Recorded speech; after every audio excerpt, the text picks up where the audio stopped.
Hi guys, today we're going to be doing something different. We're going to be working on a video card from my wife's computer. We're going to be taking off this stock cooler and we're going to be replacing it with something different.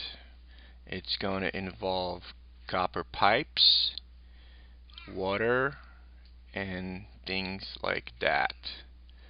So first, I got the stock cooler off, and this is the graphics card. There's the GPU. Um,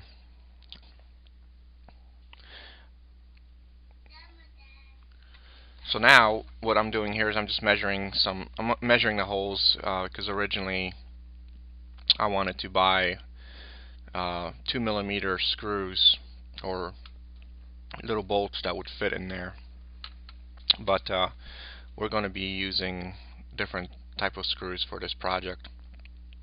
Here I have a piece of copper pipe that I basically cut off a piece off and just cut it down the middle, and now we're going to go ahead and straighten it out.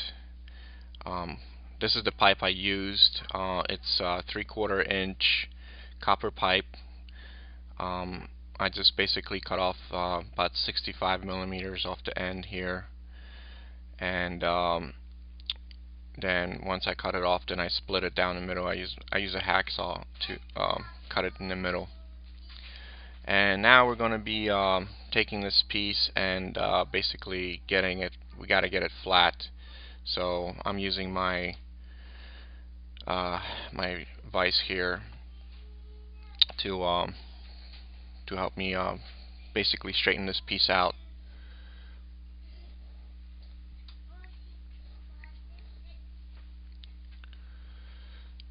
This of course takes some time because even though copper is a soft metal, it's still difficult to straighten out because it's got some thickness to it. It's probably about 2 mm thick or so, 2 or 3 mm thick.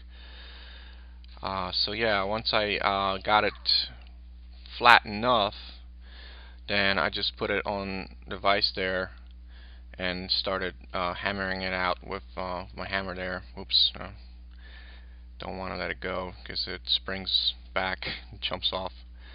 But as you can see, it's not that difficult to flatten out a piece of copper pipe.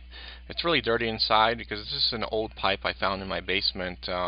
It came off of the old water heater, I believe, at some point. So now I'm just going to continue to get it, flattened out,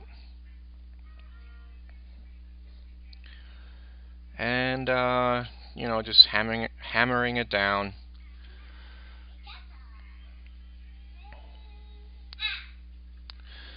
And as you can see, it's pretty flat just from me using a regular hammer on a flat surface. And I also cleaned it up a little bit too with some simple green and a scouring pad. Now this, I also made a second piece, same process basically, and now we're gonna just get these pieces flattened out and cleaned up as well as much as we can.